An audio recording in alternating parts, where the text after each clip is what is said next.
الحمد للہ وکفی والصلاة والسلام علی عباده الذین اصطفى اما بعد فاعوذ باللہ من الشیطان الرجیم بسم اللہ الرحمن الرحیم وَإِذْ قَالَ رَبُّكَ لِلْمَلَائِكَةِ إِنِّي جَاعِلٌ فِي الْأَرْضِ خَلِيفَةً قالوا وتجعل فيها من يفسد فيها ويسفك الدماء ونحن نسبح بحمدك ونقدس لك قال إني أعلم ما لا تعلمون صدق الله العظيم رب اشرح لي صدري ويسر لي أمري واحلل عقدة من لساني يفقهوا قولي۔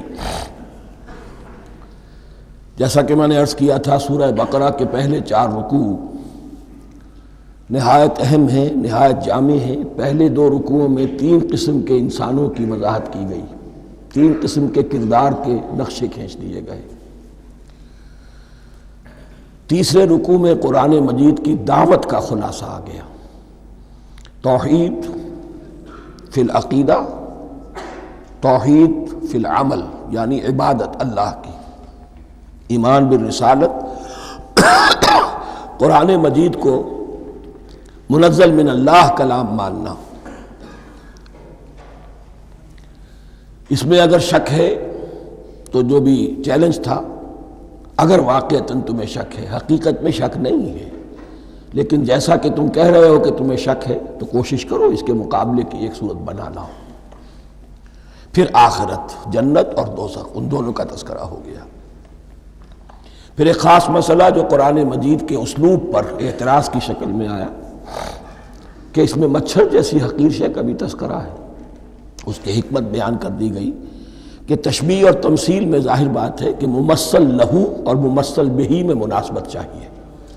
جس چیز کے لیے تمثیل بیان کی جا رہی ہے، جس شے سے تمثیل بیان کی جا رہی ہے، ان میں مناسبت ہونی چاہیے، اس میں عظیم یا حقیر کا کوئی سوال نہیں۔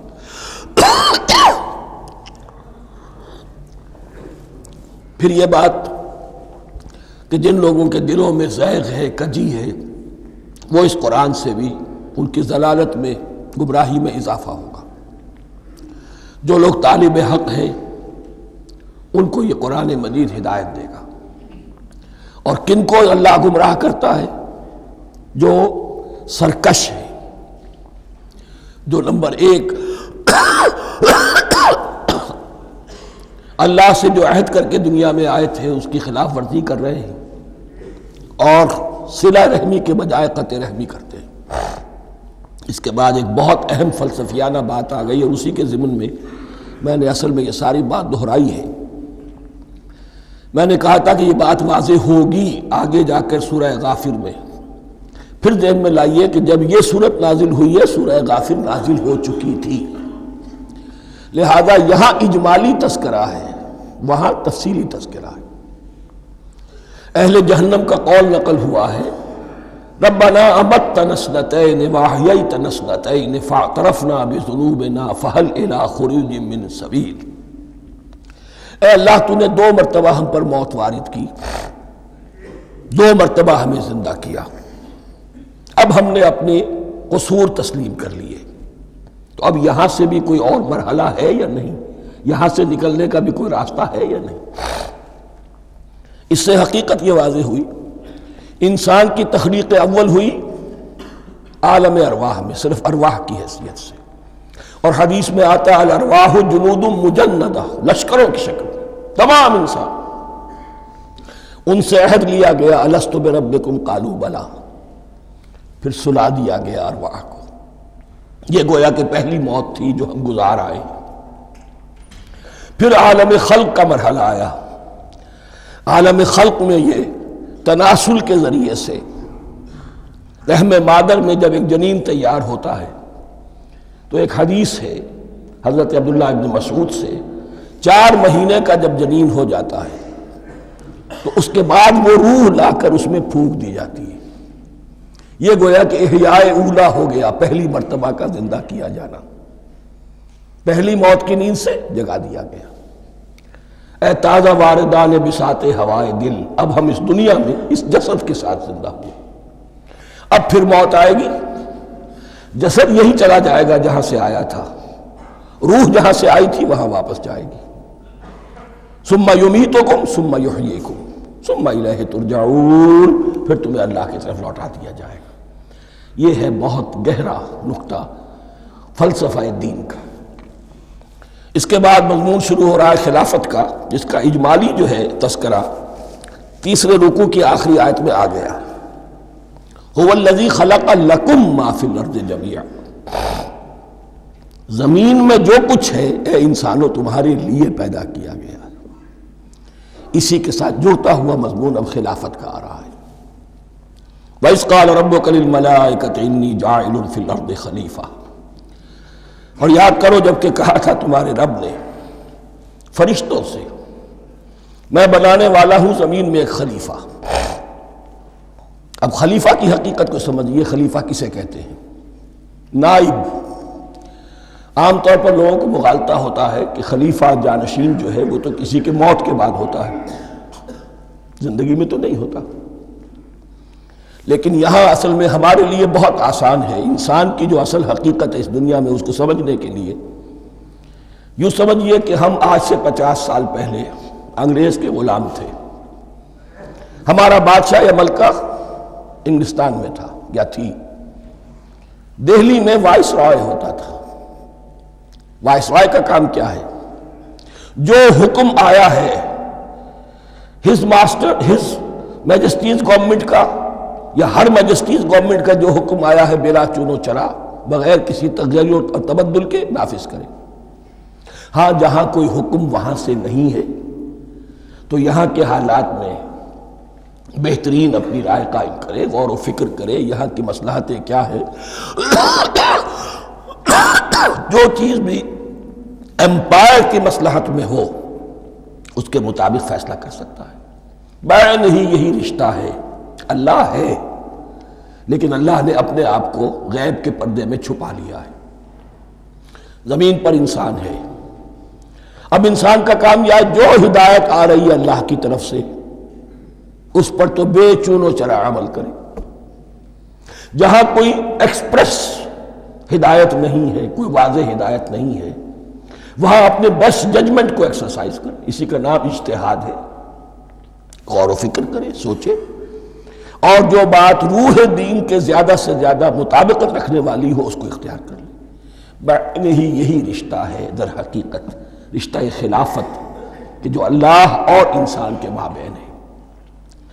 اب یہ جو دی گئی ہے یہ حیثیت تمام انسانوں کو دی گئی ہے. پوٹینشلی ہر انسان اللہ کا خلیفہ ہے.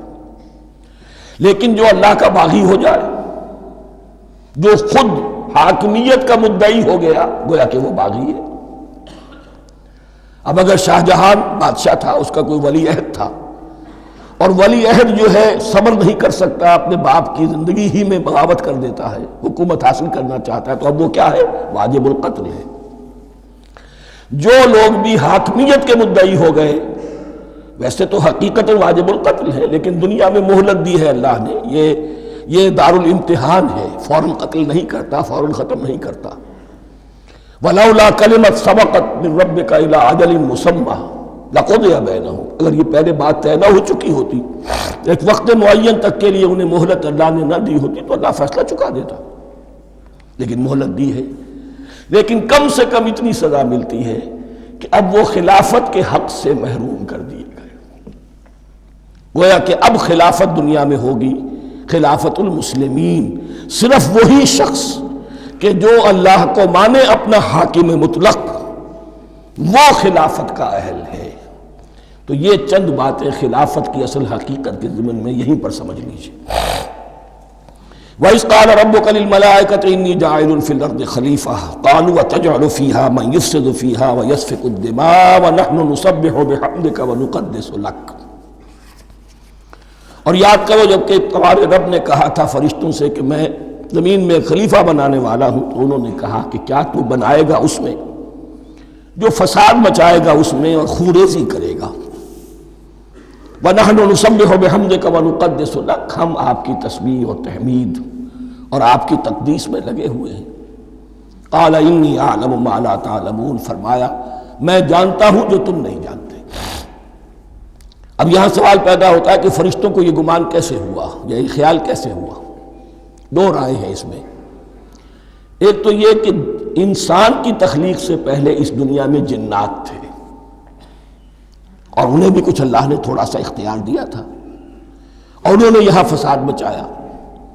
انہی پر قیاس کرتے ہوئے فرشتوں نے سمجھا کہ انسان بھی پھر زمین میں فساد مچائے گا، خوریزی کرے گا۔ ایک دوسری اصولی بات یہ کہی گئی ہے کہ خلافت کا لفظ جب استعمال ہوا تو اس کے معنی ہے کہ کوئی نہ کوئی اختیار بھی ملے گا۔ جنات کے بارے میں خلافت کا لفظ کہیں نہیں آیا، انسان کے بارے میں آ رہا ہے۔ خلیفہ بالکل بے اختیار نہیں ہوتا، جیسا کہ میں نے عرض کیا، جہاں واضح حکم ہے تو اس کی تو تنفیذ، جہاں نہیں ہے وہاں اپنی رائے سے جتنا بھی بہتر سے بہتر سوچ سکتا ہو انسان رائے قائم کرے۔ یہ اختیار جو ہے، ظاہر بات ہے جہاں اختیار ہوگا صحیح استعمال ہونے کا بھی امکان ہے، غلط استعمال ہونے کا بھی امکان ہے۔ اختیار تو بلکہ یہ کہ آپ کا پولیٹیکل سائنس کا تو ایکسیم یہ ہے، authority turns to corrupt and absolute authority corrupts absolutely۔ تو ٹینڈنسی کرپشن کی ہوتی ہے اختیار کے اندر۔ اس بنا پر انہوں نے قیاس کیا کہ اس میں فساد ہوگا، خوریزی ہوگی۔ اللہ تعالیٰ نے فرمایا اپنی حکمتوں سے میں خود واقف ہوں، میں کیوں بنا رہا ہوں یہ میں جانتا ہوں، تم نہیں جانتے۔ وَعَلَّمَ آدَمَ الْأَسْمَاءَ كُلَّهَا، اور اللہ نے سکھا دیے آدم کو تمام کے تمام نام۔ اب اس میں بھی ایک رائے تو یہ ہے، بلکہ اس میں تقریباً اجماع ہے مفسرین کا، کہ اس سے مراد ہے تمام اشیاء کے نام، اور تمام اشیاء کے نام سے مراد ہے ان کی حقیقت کا علم۔ ہیومن نالج جو ہے، اگر آپ اس کا تجزیہ کریں گے تو وہ یہی ہے کہ انسان ایک چیز کو پہچانتا ہے، پھر اس کے لیے ایک نام رکھتا ہے یا کوئی ٹرم اس کے لیے قائم کرتا ہے۔ اس نام یا ٹرم اور اس کے حوالے سے، اصطلاح کے حوالے سے بہت سے حقائق کو اپنے ذہن کے اندر محفوظ کرتا ہے۔ تو گویا کہ ان علمہ آدم الاسماء کلہا، تمام نام سکھا دیے کل مادی کائنات کے اندر جو کچھ وجود میں آنے والا تھا، ان سب کی حقیقت سے پوٹینشلی حضرت آدم کو آگاہ کر دیا۔ یہ پوٹینشل علم ہے، ہیومن نالج، جو ایکوائرڈ نالج ہے، جو انسان کو سم اور بسم اور اپنے اس دماغ کے کمپیوٹر کے ذریعے سے حاصل ہوتا ہے۔ ایک ہے ریویلڈ نالج جو اللہ وحی کے ذریعے سے بھیجتا ہے، ایک ہے ایکوائرڈ نالج، انسان خود علم حاصل کرتا ہے۔ اس نے آنکھوں سے دیکھا، کان سے سنا، نتیجہ نکالا، اور اس کمپیوٹر نے اس کو پروسیس کیا، اس نتیجے کو کہیں میموری کے اندر سٹور کر لیا۔ یہ کمپیوٹر ہے بہت بڑا۔ پھر کچھ اور دیکھا، کچھ اور سنا، کچھ چھو کر معلوم ہوا، کچھ چکھ کر معلوم ہوا، کچھ سونگھ کر معلوم ہوا، کوئی اور نتیجہ نکلا، اسے وہ پاس میموری کے ساتھ اس کو ٹیلی کیا اور نتیجہ نکالا۔ اس طرح رفتہ رفتہ ان السمع والبصر والفؤاد کل اولئک کان عنہ مسئولا، یہ ایکوائرڈ نالج تین چیزوں سے انسان کو حاصل ہو رہا ہے، سماعت، بصارت اور یہ عقل، جو فائدہ اخذ کرتی ہے، جو اس کو پروسیس کرتی ہے، اس تمام جو سینس ڈیٹا اس کو مہیا ہوتا ہے سینس آرگنز کے ذریعے سے۔ یہ علم ہے جو پوٹینشلی حضرت آدم کو دے دیا گیا۔ اس کی ایکسفولیشن ہو رہی ہے، اب درجہ بدرجہ وہ علم پھیل رہا ہے، بڑھ رہا ہے، اور بڑھتے بڑھتے کہاں تک پہنچے گا ہم کچھ نہیں کہہ سکتے۔ کہاں سے کہاں پہنچ گیا انسان۔ اس نصف صدی کے اندر علم انسانی میں جو ایکسپلوژن ہوا ہے، میں اور آپ اس کا تصور تک نہیں کر سکتے۔ اکثر بڑے بڑے جو سائنسدان ہیں انہیں تصور نہیں ہے، اس لیے کہ ایک شخص اپنی لائن فزکس کے بارے میں جانتا ہے کیا کچھ ہو گیا، یا فزکس کی بھی کسی شاخ کے بارے میں جانتا ہے، باقی دوسری جو لائن ہے اسے کچھ پتہ نہیں۔ اسپیشلائزیشن کا دور ہے، لہذا جو ایکسپلوژن کہا جائے، دھماکہ ہوا ہے علم کا، اس کا کوئی اندازہ نہیں ہے ہمارے پاس، اور کس تیزی کے ساتھ وہ چیز آگے بڑھ رہی ہے، کس تیزی کے ساتھ ایک چیز آج جو ایجاد ہوئی چند دنوں کے اندر اندر اس کے بعد اس کا نیا کوئی ورشن آ جاتا ہے اور یہ چیز جو ہے آبسولیٹ ہو جاتی ہے۔ کمیونیکیشن کے اندر جو انقلاب عظیم برپا ہوا ہے، تو آپ یہ سمجھئے کہ اقبال نے جو شعر کبھی کہا تھا کہ عروج آدم خاکی سے انجم سہمے جاتے ہیں کہ یہ ٹوٹا ہوا تارا مہ کامل نہ بن جائے، اور یہ مہ کامل بنے گا کب؟ جب دجال کی شکل اختیار کرے گا۔ دجال کون ہوگا؟ جو ان تمام قواعد طبیعہ کے اوپر قابو پا لے گا، جب چاہے گا جہاں چاہے گا بارش برسائے گا، رزق کے تمام خزانے اپنے ہاتھ میں لے لے گا، جو اس کے اوپر ایمان لائے گا اسی کو ملے گا، کسی اور کو نہیں ملے گا، اس کی آواز پوری دنیا میں سنائی دے گی، وہ چند دنوں کے اندر پوری دنیا کا چکر لگا لے گا۔ یہ ساری چیزیں جو حدیث میں دجال کے بارے میں آئی ہیں وہ اسی علم آدم ایکوائرڈ نالج کے اس حد کو پہنچ جانا کہ وہ ٹوٹل مسٹریز نیچر کی جو ہے وہ اس پر منکشف ہو جائے اور ان قواعد طبیعہ کو وہ ہارنس کر لے، قابو میں لے آئے اور انہیں استعمال کرے۔ کبھی جب ہمارے کسی بہت 200-300ویں کوئی پیڑھی میں کوئی ہمارے جد امجد ہوں گے جنہوں نے کوئی چٹان دیکھی کہ گری، پتھر پر پتھر ٹکرایا تو آگ اس میں سے شعلہ نکلا، اس کا یہ مشاہدہ کافی ہو گیا آگ پیدا کرنے کے لیے۔ پتھروں کو ٹکراؤ، آگ پیدا کر لو۔ یہ اس دور کی سب سے بڑی ایجاد تھی، آگ، انرجی۔ اب وہ انرجی کہاں سے کہاں پہنچی؟ وہ آگ نے بھاپ کی شکل اختیار کی، پھر ہم نے بجلی ایجاد کی، اور کب کیا ہے؟ ایٹمک انرجی ہے، اور نہ معلوم کیا کیا ہے، واللہ اعلم۔ ان تمام چیزوں کا تعلق ہے خلافت ارضی کے ساتھ۔ لہذا فرشتوں کو جو بتایا گیا وہ یہ ہے کہ آدم کو علم بھی دیا جا رہا ہے، صرف اختیار ہی نہیں دیا جا رہا، علم دیا جا رہا ہے۔ وَعَلَّمَ آدَمَ الْأَسْمَاءَ كُلَّهَا ثُمَّ عَرَضَهُمْ عَلَى الْمَلَائِكَةِ، پھر ان تمام اشیاء کو پیش کیا فرشتوں کے سامنے۔ فَقَالَ أَنبِئُونِي بِأَسْمَاءِ هَؤُلَاءِ، اور فرمایا کہ مجھے بتاؤ ان چیزوں کے نام، ان کنتم صادقین، اگر تم سچے ہو۔ قالوا سبحانک لا علم لنا الا ما علمتنا، انہوں نے کہا پروردگار تو پاک ہے ہر نقص سے، ہر عیب سے، ہر ضعف سے، ہر احتیاج سے، مبرہ ہے، منزہ ہے، اعلیٰ ہے، ارفع ہے۔ لا علم لنا الا ما علمتنا، ہمیں کوئی علم حاصل نہیں سوائے اس کے جو تو نے ہمیں سکھا دیا ہے۔ اس کی تعبیر یہی بہتر معلوم ہوتی ہے کہ ملائکہ کی حیثیت در حقیقت اس کائناتی جو حکومت ہے اللہ کی، آفاقی حکومت،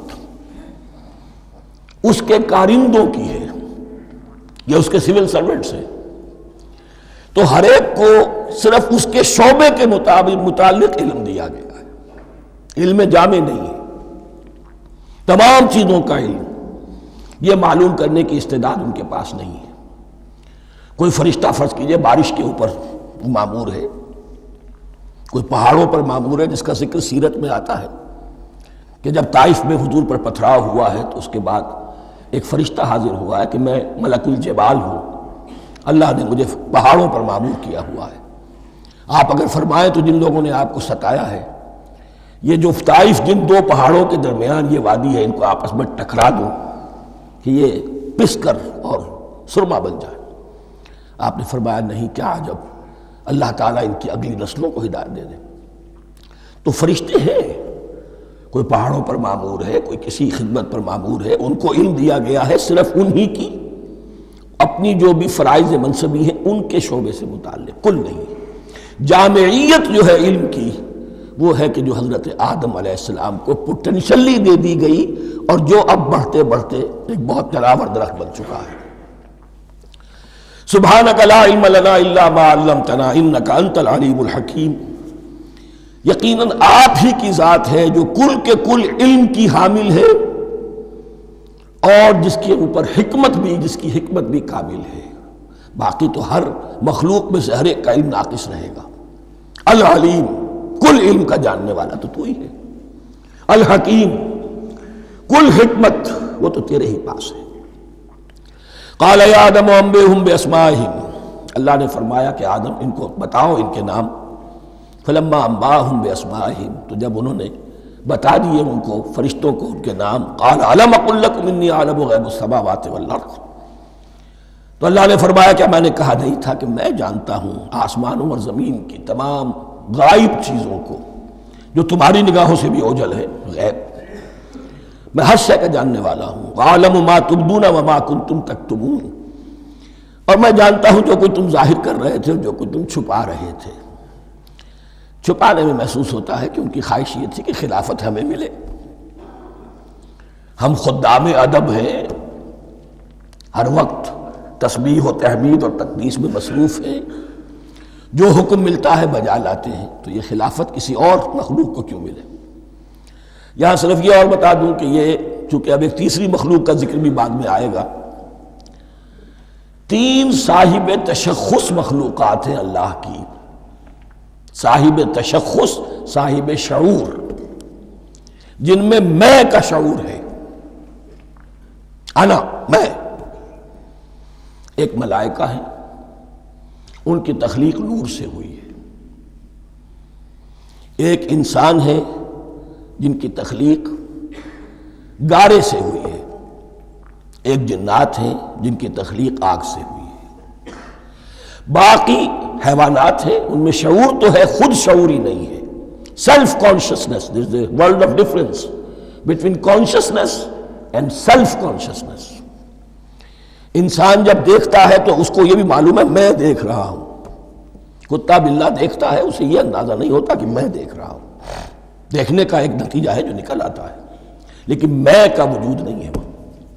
یہ انا، سیلف، ایگو، یہ انسان میں ہے، جنات میں ہے، شعور میں، اور فرشتوں میں ہے۔ ایک نوری مخلوق، ایک ناری مخلوق، ایک زمین کے اس کرسٹ میں، یہ جو مٹی اور گارے، مٹی اور پانی کا جو ملغوبہ ہے گارے کی شکل میں، اس سے بنا ہے۔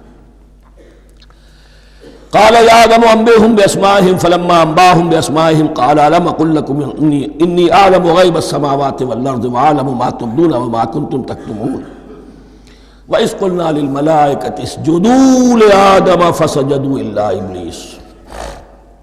اور یاد کرو جب کہ ہم نے کہا فرشتوں سے سجدہ کرو سب کے سب آدم کو، جھک جاؤ آدم کے سامنے، فسجدوا، ان سب نے سجدہ کیا، الا ابلیس، سوائے ابلیس کے۔ پہلی بات تو یہ سمجھیے کہ تمام ملائکہ کے سجدے کی ضرورت کیا تھی؟ کیا یہ صرف تعظیماً تھا؟ اور تعظیماً اگر تھا تو کیا آدم خاکی کی تعظیم تھی یا کسی اور شے کی تعظیم تھی؟ مکی صورتوں میں یہ بات 2 جگہ واضح کی گئی ہے۔ فَإِذَا سَوَّيْتُهُ وَنَفَخْتُ فِيهِ مِن رُوحِي فَقَعُوا لَهُ سَاجِدِينَ، جب میں اس آدم کی تخلیق مکمل کر لوں اور اس میں اپنی روح میں سے پھونک دوں، تب گر پڑنا اس کے سامنے سجدے میں۔ تعظیم اگر ہے تو آدم خاکی کی نہیں ہے، اس کے اندر جو ڈیوائن ایلیمنٹ ہے، جو ڈیوائن سپارک ہے، جو روح ربانی ہے، میری روح، اس کی ہے۔ اور نمبر 2، اس کی حکمت کیا ہے، علت کیا ہے، غرض و غایت کیا ہے؟ جیسا کہ میں نے عرض کیا، اس کائنات کی اس حکومت کے کارندے تو وہ ہیں۔ خلیفہ بنایا جا رہا انسان کو، جب تک یہ ساری سول سروس اس کے تابع نہ ہو، خلافت کیسے کرے گا؟ دیکھیے میں جانا چاہتا ہوں، چوری کرنے کے لیے جانا چاہتا ہوں، راستے میں کتنے فیکٹرز ہوں گے، کتنے فزیکل فینومینا ہوں گے۔ میں چلنا چاہتا ہوں، میں زمین کو دھکیلتا ہوں، زمین مجھے دھکیلتی ہے، زمین مجھے نہ دھکیلے تو میں کیسے چلوں گا؟ یہ پوری کائنات جو ہے، یہ جب ہم کوئی ارادہ کرتے ہیں اور کوئی فیل کرتے ہیں تو اس فیل کے پورے ہونے میں، اس کے ظہور میں نہ معلوم کون کون سے ایلیمنٹس ہیں، کون کون سی فورسز آف دی نیچر ہیں جو ہمارے ساتھ موافقت کرتی ہے تو ہم وہ کام کر سکتے ہیں۔ اور ان سب پر فرشتے مامور ہیں، ہر ایک کی اپنی ڈومین ہے۔ اگر وہ تابع نہ ہوں تو خلافت کی کوئی معنی نہیں۔ خلافت دی گئی ہے، یہ ادھر جانا چاہتا ہے جانے دو، یہ نماز کے لیے مسجد میں جانا چاہتا ہے جانے دو، یہ چوری کے لیے نکلا ہے نکلنے دو، اس لیے کہ اس کو جو اختیار دیا گیا ہے، اس کے اختیار کے استعمال میں یہ تمام جو قوتیں ہیں وہ اس کے ساتھ موافقت کرتی ہیں، تب اس کا کوئی ارادہ، وہ اچھا ہو یا برا، وہ پایہ تکمیل کو پہنچ سکتا ہے۔ یہ گویا کہ سبارڈینیشن اس کے لیے سمبل کہ تمام فرشتوں کو جھکا دیا گیا۔ البتہ اس آیت میں ایک مغالطہ پیدا ہوتا ہے، الا ابلیس، سوائے ابلیس کے۔ مغالطہ یہ پیدا ہوتا کہ شاید وہ بھی فرشتہ تھا، اس لیے کہ حکم تو فرشتوں کو دیا گیا تھا۔ پھر نوٹ کیجئے اس سے پہلے، بہت پہلے سورہ کہف نازل ہو چکی ہے، اور سورہ کہف میں فرما دیا گیا ہے کان من الجن ففسق عن امر ربی، وہ جن تھا پس اس نے سرکشی کی اپنے رب کے حکم سے۔ فرشتے کی شان یہ نہیں ہے، وہ اللہ کے کسی حکم کی سرتابی نہیں کرتا۔ لا یعصون اللہ ما امرہم ویفعلون ما یؤمرون، وہ اللہ کے کسی حکم کی نافرمانی نہیں کرتے اور جو حکم ملتا ہے بجا لاتے۔ یہ جنات کے اندر اختیار تھا، جیسے اختیار انسانوں کو دیا گیا ہے۔ جنات میں نیک بھی ہیں، بد بھی ہیں، اعلیٰ بھی ہیں، ادنا بھی ہیں، جیسے انسانوں میں۔ لیکن یہ عزازیل جو جن تھا، علم اور عبادت دونوں کے اعتبار سے بہت بلند ہو گیا تھا، اور یہ فرشتوں کا یوں سمجھیے کہ ہم نشین، فرشتوں کے ساتھ اس طور سے شامل، جیسے بہت سے انسان بھی اگر اپنی بندگی میں، زہد میں، عبادت میں، نیکی میں ترقی کریں تو ان کا ملائے اعلیٰ کے ساتھ، عالم ارواح کے ساتھ، عالم ملائکہ کے ساتھ ایک رابطہ قائم ہوتا ہے۔ اسی طریقے سے وہ جو عزازیل تھا، جن ہونے کے باوجود اپنی نیکی، عبادت، پارسائی اور اپنے علم میں فرشتوں سے بہت آگے تھا، اس لیے معلم الملکوت کی شکل اختیار کر چکا تھا۔ اس کو اپنی زوم تھا، یہ بات جیسا کہ میں نے عرض کیا 7 مرتبہ قرآن میں یہ بات آئی ہے، قصہ ابلیس و آدم، کہ فرشتوں کو حکم ہوا کہ سجدہ کرو، سب جھک گئے، ابلیس نے سجدے سے انکار کر دی 7 مرتبہ۔ یہ 7ویں مرتبہ ہے جو ہم پڑھ رہے ہیں، مصحف میں پہلی مرتبہ آ رہا ہے، ترتیب نزول میں 7ویں مرتبہ آ رہا ہے۔ یہ آدم و ابلیس کا قصہ اس سے آگے سورہ اعراف میں آئے گا، پھر سورہ ہجر میں آئے گا، سورہ بنی اسرائیل میں آئے گا، سورہ کہف میں آئے گا، سورہ طٰہٰ میں آئے گا، سورہ صاد میں آئے گا، 6 مرتبہ مکی قرآن میں، 1 مرتبہ یہاں۔ تو یہاں اشارہ نہیں کیا، اس لیے مغالطہ ہو سکتا ہے، لیکن یہ کہ سورہ کہف میں آپ کو بتا چکا ہوں کان من الجن ففسق عن امر ربی، اس نے اپنے رب کے حکم سے سرتابی کی۔ نام اس کا عزازیل تھا، ابلیس اس کا صفاتی نام ہے اب، اس لیے کہ ابلس یبلسو کے معنی ہوتے ہیں مایوس ہو جانا۔ یہ اللہ کی رحمت سے بالکل مایوس ہے، اور مایوس جو ہو جائے وہ شیطان ہو جاتا ہے۔ اب میرا تو چھٹکارا نہیں ہے، جتنوں کو برباد کر سکوں کروں، میری تو عاقبت خراب ہو چکی ہے، جتنوں کو اپنے ساتھ، ہم تو ڈوبے ہیں سلم، تم کو بھی لے ڈوبیں گے۔ اب وہ شیطان اس معنی میں کہ انسان کی عداوت اس کی گھٹی میں پڑ گئی، اس نے اللہ سے پھر اجازت بھی لی کہ مجھے مہلت دے دے، یوم یبعثون، قیامت تک کے دن کے لیے، تو میں ثابت کر دوں گا کہ یہ آدم اس رتبے کا حقدار نہ تھا، مستحق نہ تھا جو اسے دیا گیا۔ انا خیر منہ، میں اس سے بہتر ہوں۔ خلقتنی من نار وخلقتہ من طین، تو نے مجھے آگ سے بنایا، اسے گارے سے بنایا۔ لیکن یہ تکبر ہے در حقیقت کہ جس نے اسے راندہ درگاہ حق کر دیا۔ وَإِذْ قُلْنَا لِلْمَلَائِكَةِ اسْجُدُوا لِآدَمَ فَسَجَدُوا إِلَّا إِبْلِيسَ أَبَىٰ وَاسْتَكْبَرَ، ابا اس نے انکار کیا، واستکبر اور تکبر کیا، استکبار کیا، وَكَانَ مِنَ الْكَافِرِينَ۔ کانا عربی زبان میں 2 طرح کا ہوتا ہے، تامہ، ناقصہ۔ ایک معنی یہ ہو سکتے ہیں کہ ہو گیا، اب اپنے اس استکبار اور انکار کی وجہ سے کانا من الکافرین، وہ کافروں میں سے ہو گیا۔ ایک کانا تامہ ہوتا تھا ہی کافروں میں سے، یعنی اس کے اندر سرکشی چھپی ہوئی تھی، اب ظاہر ہو گئی۔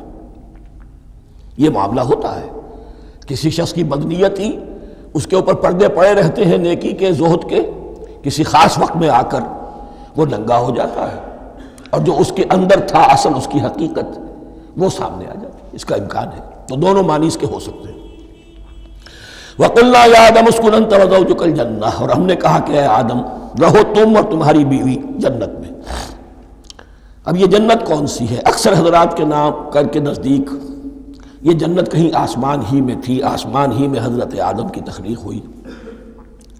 البتہ یہ سب مانتے ہیں کہ ایک وہ جنت الفردوس جو ہے جس میں جانے کے بعد پھر واپس نکلنے کا کوئی امکان نہیں، یہ وہ جنت نہیں ہے جس میں کہ آخرت میں لوگوں کو جا کر داخل ہونا ہے، اس میں داخل ہونے والے کے نکلنے کا کوئی امکان نہیں۔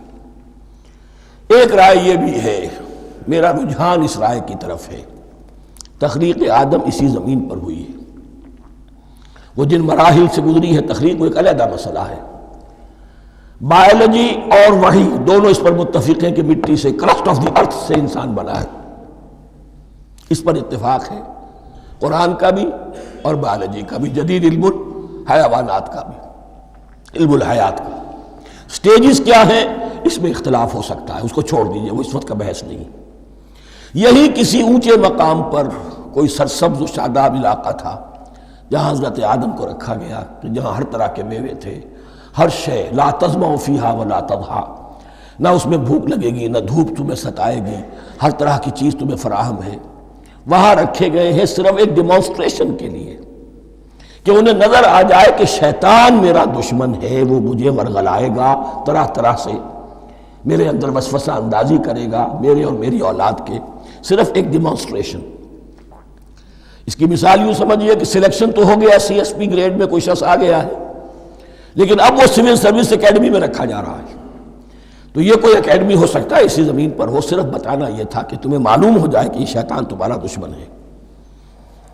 اس لیے کہ اس میں جو ایک لفظ حبوط کا آ رہا ہے، وہ حبوط صرف ایک ہی معنی میں نہیں ہوتا، دوسری معنی میں بھی ہے۔ اللہ عالم، یہ چیزیں پھر متشابہات میں رہیں گی، اس لیے ان کے بارے میں کوئی ایک رائے دوسری رائے، اس کے لیے ذہن سے، عقل سے بات کر کے ایک یا دوسری رائے اختیار کر سکتے ہیں۔ وَقُلْنَا يَا آدَمُ اسْكُنْ أَنْتَ وَزَوْجُكَ الْجَنَّةَ، اور ہم نے کہا کہ رہو اے آدم تم بھی اور تمہاری بیوی بھی باغ میں، اس باغ میں، الجنہ، اس باغ میں، گویا کہ اشارہ کیا جا رہا ہے۔ وَكُلَا مِنْهَا رَغَدًا حَيْثُ شِئْتُمْ، اور کھاؤ اس میں سے با فراغت جہاں سے چاہو، ہر طرح کا پھل ہے کھاؤ۔ وَلَا تَقْرَبَا هَٰذِهِ الشَّجَرَةَ، یہاں پہ اس درخت کا نام نہیں دیا گیا، اشارہ اس درخت کے قریب مت جانا۔ فَتَكُونَا مِنَ الظَّالِمِينَ، تو تم ظالموں میں سے ہو جاؤ گے، تم حد سے گزرنے والوں میں سے ہو جاؤ گے۔ اب اس کی بھی حکمت سمجھیے کہ چونکہ ڈیمانسٹریشن کرانی ہے کہ تمہیں کسی چیز سے، ہزار چیزیں مباح ہیں دنیا میں، چند چیزیں پینے کی حرام ہیں، اب تم اگر ان ہزار مباح چیزوں کو چھوڑ کر حرام چیز کو پیتے ہو تو یہ تمہارا اختیار ہوا، جبکہ اللہ تعالیٰ نے مباحات کا دائرہ بہت وسیع رکھا ہے۔ جس سے چاہو چند رشتے ہیں جو بیان کر دیے گئے، یہ حرام ہے، محرمات ہے، ابدیہ ہے، ان سے تو شادی نہیں ہو سکتی، باقی کسی مسلمان عورت سے دنیا کے کسی کونے میں وہ شادی کر سکتے، کروڑوں کے آپشنز آپ کے لیے خالی کھلے ہیں، لیکن پھر بھی انسان شادی نہ کرے، زنا کرے، یہ گویا کہ اس کی اپنی خباثت نفس ہے۔ ایک نہیں، دو دو، تین تین، چار چار تک شادی کرو، اجازت ہے تمہیں۔ تو اس اعتبار سے مباحات، اب یہ پورا باغ تمہارے لیے مباح ہے، بس ایک درخت ہے، اس کے پاس نہ جانا، اور درخت کا نام لینے کی کوئی ضرورت نہیں، تو آزمائش تھی نا، صرف ایک آزمائش اور اس کی ڈیمانسٹریشن۔ فَأَزَلَّهُمَا الشَّيْطَانُ عَنْهَا، تو پھسلا دیا ان دونوں کو شیطان نے اس درخت کے بارے میں۔ اب وہ کس کس طریقے سے پھسلایا، یہ بھی جیسا کہ میں نے عرض کیا 6 مرتبہ چونکہ یہ قصہ آ چکا ہے، اس کی آپ کو سورہ طٰہٰ میں تفصیل ملے گی، کس کس طریقے سے پھسلایا اور اس بات کے لیے تیار کیا۔ فَأَخْرَجَهُمَا مِمَّا كَانَا فِيهِ، تو نکلوا دیا ان دونوں کو اس کیفیت میں سے جس میں کہ وہ تھے، وہ کیفیت کہ نہ کوئی مشقت ہے، نہ کوئی محنت ہے، اور انسان کو ہر طرح کا اچھے سے اچھا پھل مل رہا ہے، تمام ضروریات فراہم ہیں، اور خاص کوئی حلہ جنت ہے جس کا کہ لباس بھی عطا کیا گیا ہے۔ لیکن ان کیفیات سے اب نکال کر، اب جسے آپ کہیں گے bitter facts of life، اچھا اب جاؤ، یہ ڈیمانسٹریشن کرنی تھی، ہو گئی، شیطان تمہارا دشمن ہے، تمہارا اور تمہاری نسل کا، شیطان لعین، اور وہ تمہیں پھسلائے گا جیسے آج پھسلایا ہے۔ تم آگاہ رہنا اس کی شرارتوں سے، ان الشیطان لکم عدو فاتخذوہ عدوا، یہ شیطان تمہارا دشمن ہے، اسے اپنا دشمن ہی سمجھو۔ لیکن یہ ہے کہ اگر کچھ لوگ اسے دوست بنا لیں، اس کے ایجنٹ بن جائیں، اس کے کارندے بن جائیں، یہ ان کا چوائس ہے جس کی سزا انہیں ملے گی۔ فَأَخْرَجَهُمَا مِمَّا كَانَا فِيهِ وَقُلْنَا اهْبِطُوا بَعْضُكُمْ لِبَعْضٍ عَدُوٌّ، اور ہم نے کہا اترو، تم سب ایک دوسرے کے دشمن ہوگے۔ اب یہ چونکہ جمع کا صیغہ آیا ہے، ایک دوسرے کے دشمن ہوگے، تو ایک دشمنی تو شیطان اور آدم اور ذریت آدم کی ہے، ایک اور دشمنی بھی ہے جو انسان میں مرد اور عورت کے مابین ہے۔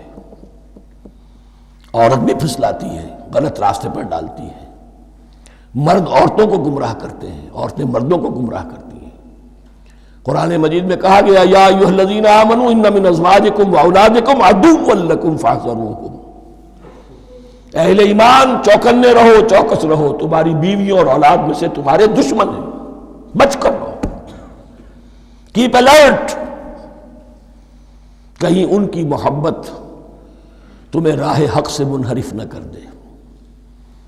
تم ایک اچھا کام کرنا چاہتے ہو، بیوی رکاوٹ بن گئی، بیوی کو اچھا کام کرنا چاہتی، شوہر رکاوٹ بن گیا، تو یہ محبت نہیں ہے، یہ عداوت ہے۔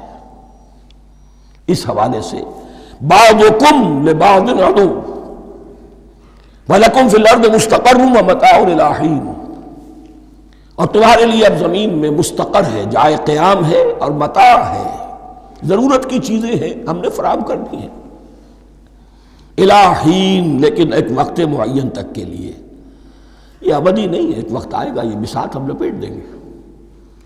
یوم نطوی السماء کطی السجل للکتب، جس دن کہ ہم تمام فضاؤں کو اور تمام خلاؤں کو، تمام آسمانوں کو اس طرح لپیٹ لیں گے جیسے کتابوں کا طمار لپیٹ لیا جاتا ہے۔ ایک وقت آئے گا، یہ تخلیق الی اجل مسمى ہے، الی حین ہے۔ فتلقى آدم من ربہ کلمات فتاب علیہ، تو سیکھ لیے، حاصل کر لیے آدم نے اپنے رب سے کچھ کلمات، تو اللہ نے ان کی توبہ قبول کر لی۔ اب اس کی وضاحت سورہ اعراف میں ہے، یہ تو چونکہ پس منظر میں وہ 2/3 قرآن موجود ہے، اس کی وضاحت کیا ہے کہ حضرت آدم میں سخت پشیمانی پیدا ہوئی ہے، میں نے کیا کیا، مجھ سے خطا سرزد ہو گئی، اللہ کے حکم کی میں نے خلاف ورزی کی، لیکن ان کے پاس الفاظ نہیں تھے کن الفاظ میں اللہ سے استغفار کریں، کن الفاظ میں اللہ سے معافی چاہیں۔ اللہ کی رحمت یہ ہوئی کہ اللہ نے الفاظ انہیں خود تلقین فرما دی۔ یہ اللہ کی شان رحیمی ہے۔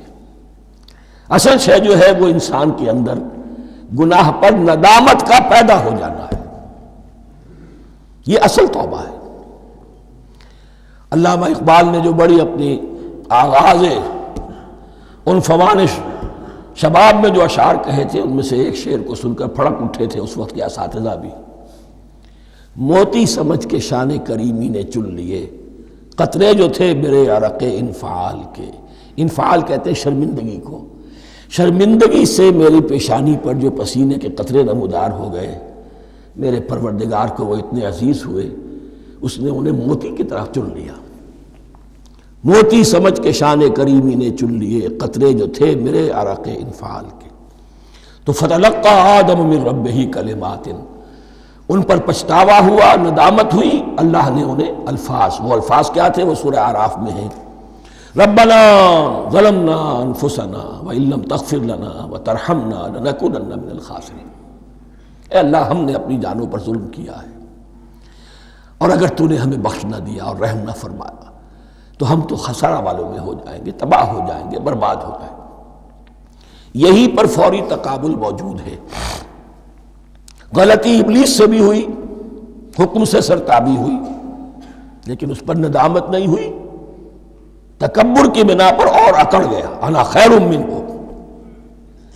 غلطی آدم سے بھی ہوئی، نافرمانی ہوئی، لیکن اس پر پشیمان ہوئے اور توبہ کی۔ وہ شیطنت ہے، یہ آدمیت ہے، ورنہ کوئی انسان گناہ سے اور معصیت سے مبرہ نہیں ہے۔ حضور کی ایک حدیث ہے کلو بنی آدم کلکم خطاؤون کلو بنی آدم خطاؤون وخیر الخطائین التوابون، آدم کے تمام اولاد تمام انسان خطا کار ہیں، ان خطا کاروں میں بہتر وہ ہیں، اچھے وہ ہیں جو توبہ کرتے ہیں۔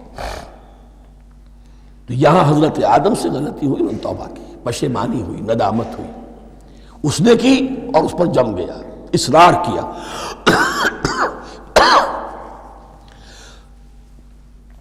فتلقى آدم من ربه كلمات فتاب عليه انه هو التواب الرحیم،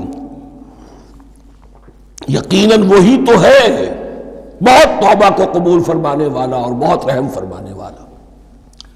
یہ نوٹ کیجئے گا، توبہ کا لفظ دونوں طرف سے آتا ہے، بندہ بھی تواب وخیر الخطائین التوابون، تواب بندے بھی ہو گئے، تواب اللہ بھی ہے۔ اس کی اصل حقیقت کیا ہے؟ بندے نے خطا کی اور دور ہو گیا اللہ سے، اللہ نے اپنی رحمت کی نگاہ اس سے پھیر لی۔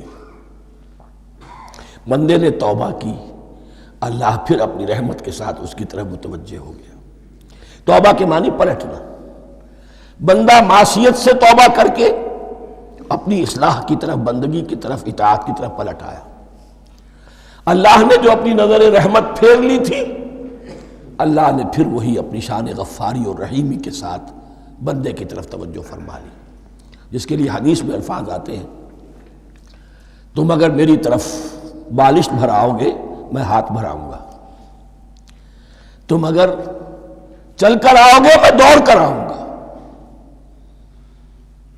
ہم تو مائل بکرم ہیں کوئی سائل ہی نہیں، راہ دکھلائیں کسے رہنم منزل ہی نہیں، وہ تو تواب ہے۔ بس فرق یہ ہے کہ تابہ بندے کے لیے ہوگا تو الہ ہوگا، تابہ الہ، انی تبت الیک، اور جب اللہ کی طرف سے ہوگا تابہ علیہ، وہ اعلیٰ ہوگا، اس پر توبہ کی، یعنی اللہ کی بلند شان ہے تو انسان توبہ کرتا ہے تو اس کی طرف توبہ کرتا ہے، اللہ کی شان کیا ہے؟ وہ توبہ کرتا ہے تو بندے پر اعلیٰ، فتاب علیہ انہ هو التواب الرحیم۔ قلنا اہبطوا منہا جمیعا، ہم نے کہہ دیا اتر جاؤ اس سے اب تم سب کے سب، فَإِمَّا يَأْتِيَنَّكُم مِّنِّي هُدًى، اب یہاں لفظ آیا اہبطوا، یہاں بھی پہلے بھی آیا ہے۔ جو حضرات یہ سمجھتے ہیں کہ تخلیق آدم آسمانوں پر ہوئی ہے اور جنت بھی وہ آسمان میں ہے جہاں رکھے گئے تھے، آزمائشی یا ٹریننگ یا ڈیمانسٹریشن والی جنت، وہ یہاں حبوط کا ترجمہ کریں گے کہ آسمان سے زمین پر اترنے کا حکم دیا گیا۔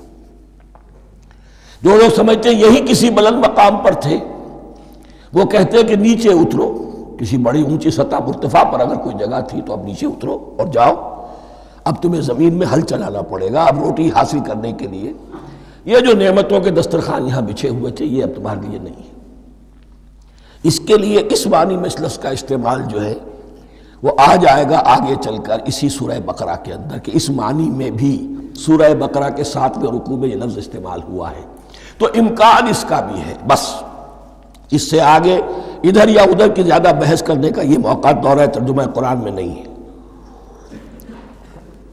قُلْ اهْبِطُوا مِنْهَا جَمِيعًا فَإِمَّا يَأْتِيَنَّكُم مِّنِّي هُدًى فَمَن تَبِعَ هُدَايَ فَلَا خَوْفٌ عَلَيْهِمْ وَلَا هُمْ يَحْزَنُونَ، تو جب بھی آئے گی تمہارے پاس میری جانب سے کوئی ہدایت، تو جو کوئی میری ہدایت کی پیروی کرے گا اس کے لیے نہ خوف ہوگا اور نہ وہ حزن سے دوچار ہوگے۔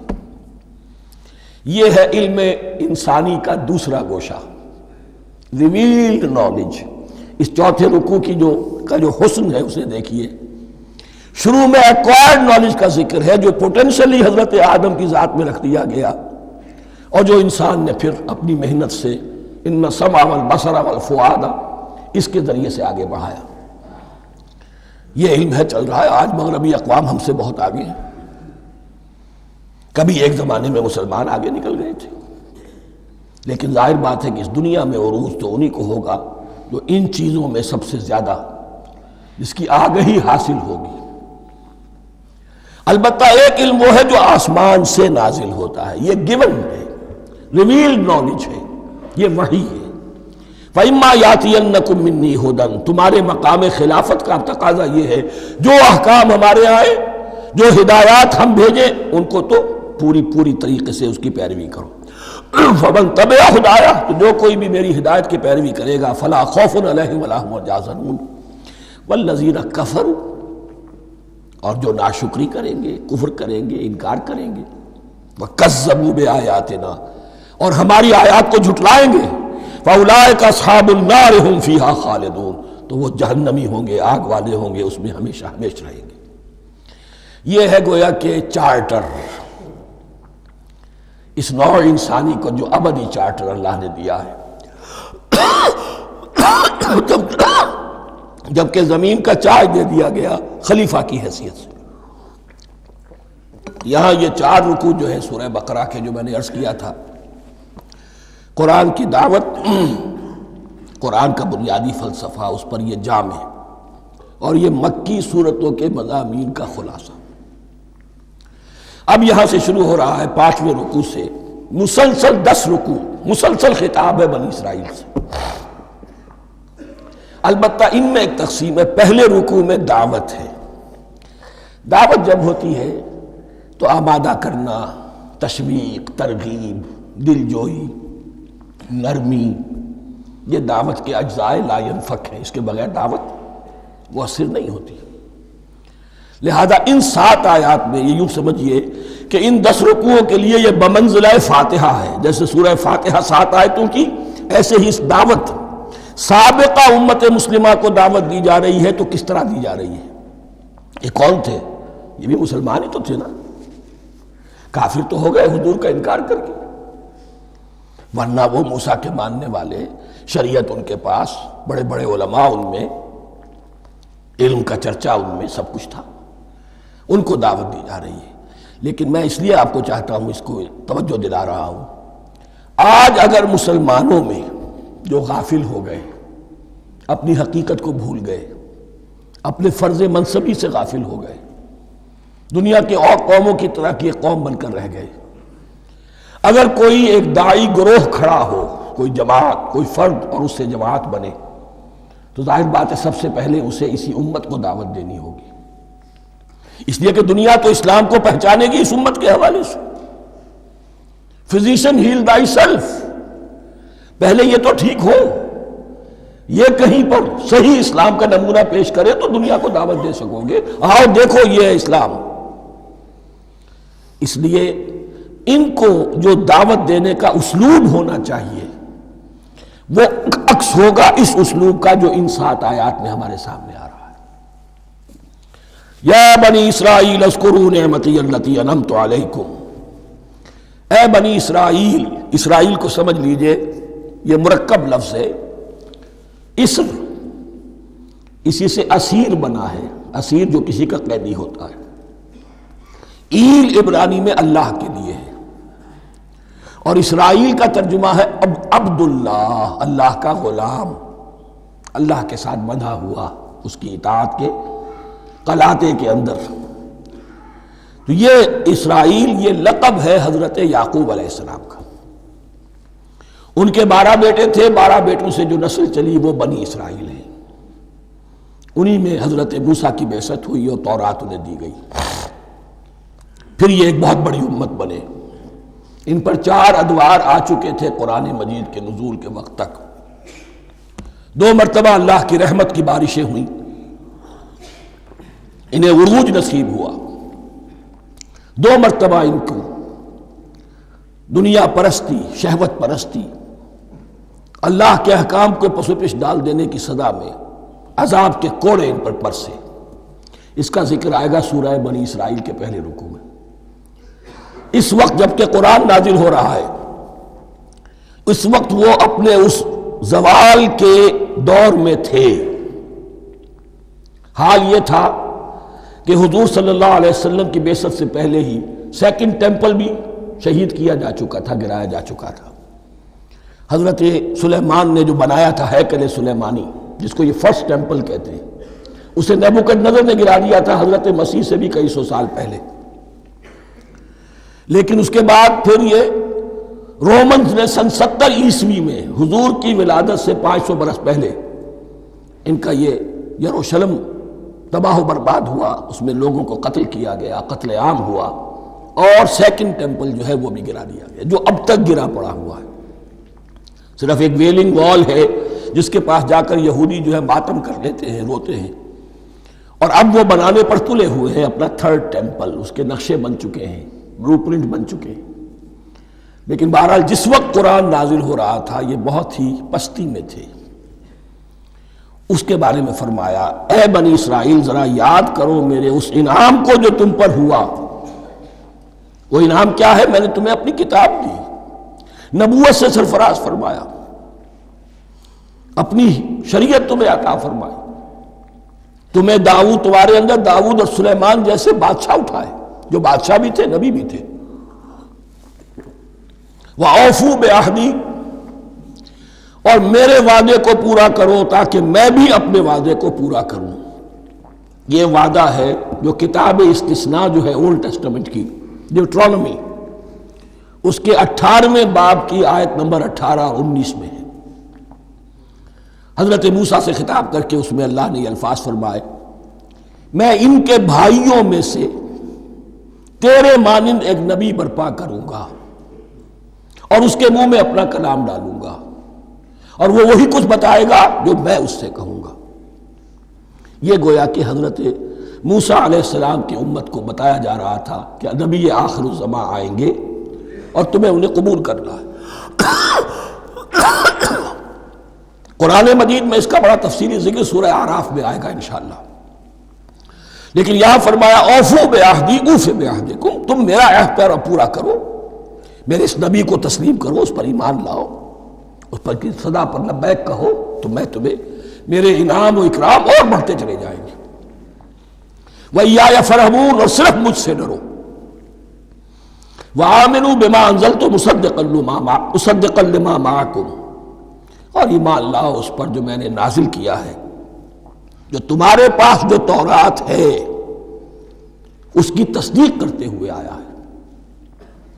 اس کے دو معنی ہے، ایک تو قرآن تصدیق کرتا ہے تورات کی اور انجیل کی، فیہا ھدی و نور، فیہ ھدی و نور، اور دوسرے یہ کہ قرآن اور محمد صلی اللہ علیہ وسلم ان پیشین گوئیوں کے مصداق بن کر آئے ہیں جو تورات میں تھی، ورنہ وہ پیشین گوئیاں جھوٹی ثابت ہوتی۔ ان کے مصداق کون ہے؟ قرآن اور محمد صلی اللہ علیہ وسلم، یہ دونوں معنی اس کے ہیں۔ وَآمِنُوا بِمَا أَنزَلْتُ مُصَدِّقًا لِمَا مَعَكُمْ وَلَا تَكُونُوا أَوَّلَ كَافِرٍ بِهِ، اور دیکھو تم ہی سب سے پہلے ان کا کفر کرنے والے نہ بن جاؤ۔ تمہیں تو سب کچھ معلوم تھا، تم تو منتظر تھے،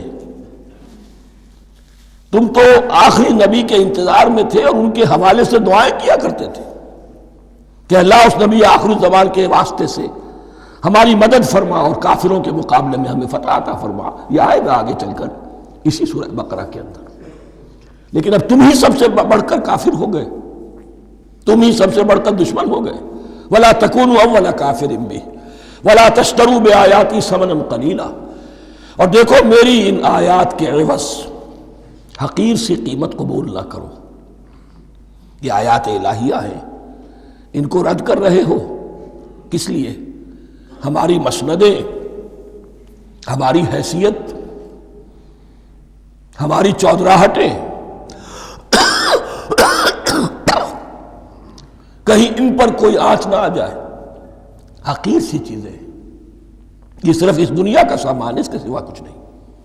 وَلَا تَشْتَرُوا بِآيَاتِي ثَمَنًا قَلِيلًا وَإِيَّايَ فَاتَّقُونِ، اور صرف مجھ میں سے تقوی اختیار کرو، میرا تقوی اختیار کرو۔ وَلَا تَلْبِسُوا الْحَقَّ بِالْبَاطِلِ وَتَكْتُمُوا الْحَقَّ وَأَنْتُمْ تَعْلَمُونَ، اور نہ گڈمڈ کرو حق کے ساتھ باطل کو، اور مت چھپاؤ حق کو، ذرا حالے کہ تم جانتے ہو۔ یہ بات اچھی طرح نوٹ کر لیجیے، جانتے بوجھتے کرنا ایک ہے، مغالطے میں کرنا وہ ضلالت ہے، گمراہی ہے۔ ایک جان بوجھ کر کرنا، حق کو پہچان کر اسے رد کرنا، یہ پھر اللہ تعالیٰ کے غضب کو دعوت دینا ہے، wrath of اللہ، اس کی غضب کو دعوت دینا ہے کہ حق کو پہچان کر اس کی نفی کی جائے۔ وَأَنْتُمْ تَعْلَمُونَ، علماء یہود قرآن مجید میں آگے چل کر آئے گا ایسے پہچانتے تھے محمد کو اور قرآن کو جیسے اپنے بیٹوں کو، یعرفونہ کما یعرفون ابناہم، ایسے پہچانتے جیسے اپنے بیٹوں کو۔ وَأَقِیمُوا الصَّلَاةَ وَآتُوا الزَّکَاةَ، دیکھو نماز قائم کرو، زکوٰۃ ادا کرو، وَارْکَعُوا مَعَ الرَّاکِعِینَ، اور جھکنے والوں کے ساتھ جھکو۔ یہ اول تو رکوع کو انہوں نے اپنے ہاں سے خارج کر دیا تھا، ثانیاً باجماعت نماز ان کے ہاں ختم ہو گئی تھی۔ وَارْکَعُوا مَعَ الرَّاکِعِینَ، جماعت باجماعت نماز کی طرف اشارہ ہے۔ اَتَأْمُرُونَ النَّاسَ بِالْبِرِّ وَتَنْسَوْنَ أَنفُسَكُمْ، کیا تم لوگوں کو نیکی کا حکم دیتے ہو، تقویٰ کی، پارسائی کی تعلیم دیتے ہو؟ میں کہہ رہا ہوں نا کہ اصل میں مخاطب کون ہے؟ علماء یہود۔ اس آیت سے ثابت ہو گیا عالم ہمارا بھی جب بھی کھڑا ہوگا اونچے سے اونچا آواز کہے گا، اعلیٰ سے اعلیٰ بات کہے گا۔ اکثر و بیشتر کا حال یہ ہے کہ ان کا اپنا کردار دیکھیے تو کوئی مناسبت ہی نہیں اس سے کہ جو وہ بات کہہ رہا ہے، جو لوگوں کو دعوت دے رہا ہے اس پر خود عمل نہیں۔ تو یہی در حقیقت علماء یہود کا کردار بن چکا تھا۔ اَتَأْمُرُونَ النَّاسَ بِالْبِرِّ وَتَنْسَوْنَ أَنفُسَكُمْ، کیا تم لوگوں کو نیکی کا حکم دیتے ہو اور خود اپنے آپ کو بھول جاتے ہو؟ وَأَنْتُمْ تَتْلُونَ الْكِتَابَ، اور یہ سب کچھ تم کر رہے ہو اس حال میں کہ کتاب پڑھتے بھی ہو، تورات پڑھتے ہو، صاحب تورات ہو۔ ہمارے بھی بہت سے علماء کا علماء سو جنہیں ہم کہتے ہیں حال یہ ہو چکا ہے، خود بدلتے نہیں قرآن کو بدل دیتے ہیں، ہوئے کس درجہ فقیہان حکم بے توفیق۔ جو صورتحال ہے صرف قرآن کا متن بچا ہوا ہے، اس کے مفہوم میں، اس کی تفسیر میں، اس کے ترجمے میں تو تحریفیں موجود ہیں، بڑی بڑی تحریفیں موجود ہیں، متن بچا ہوا ہے، وہ اس لیے کہ اللہ تعالیٰ نے اس کی حفاظت کا ذمہ لیا ہے۔ وَاسْتَعِینُوا بِالصَّبْرِ وَالصَّلَاةِ، اور مدد حاصل کرو دو چیزوں سے، صبر اور نماز۔ یہ صبر کا لفظ یہاں پر بہت قیمتی ہے، بہت بامانی ہے۔ علماء سو کیوں وجود میں آتے ہیں؟ جب وہ دنیا کے کتے بن جائیں گے تو وہ دین کو بدنام کرنے والے ہوں گے۔ بظاہر دینی مناسب ہیں لیکن اصل میں ان کے پردے میں دنیا داری کی جا رہی ہے، صبر نہیں۔ بس صبر کے ساتھ اور نماز کے ساتھ، اس لیے کہ آپ صحیح راستے پر آئیں گے۔ اگر کوئی عالم دین لوگوں پر تنقید کرے گا، لولا ینہاہم الربانیون والاحبار، کیوں نہیں روکتے ان کے علماء اور ان کے اولیاء اور صوفیاء ان کو حرام کھانے سے اور جھوٹ بولنے سے؟ اگر کوئی شخص روکے گا اس کو پھر نذرانے تو نہیں ملیں گی، اس کی خدمتیں تو نہیں ہوں گی۔ اگر تو دنیا میں صبر اختیار کرنا ہے تب تو آپ حق بات کہہ سکتے ہیں، اور اگر دنیاوی ایمبیشنز ہیں تو پھر آپ کو کہیں نہ کہیں کمپرومائز کرنا پڑے گا۔ وَاسْتَعِینُوا بِالصَّبْرِ وَالصَّلَاةِ، صبر اور نماز۔ وَإِنَّهَا لَكَبِیرَةٌ، اور یقیناً یہ بہت بھاری شے ہے، بہت بھاری شے ہے۔ عام طور پر خیال یہ ہے کہ انہا کی ضمیر صرف صلاۃ کی طرف جاتی ہے، نماز بہت بھاری ہے۔ ایک رائے یہ ہے کہ نہیں، یہ پورے طرز عمل کی طرف جا رہی ہے۔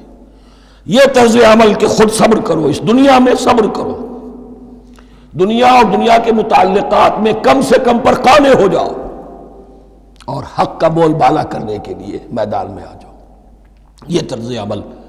اور اس میں پھر نماز، الصلاۃ و عماد الدین۔ وَإِنَّهَا لَكَبِيرَةٌ إِلَّا عَلَى الْخَاشِعِينَ،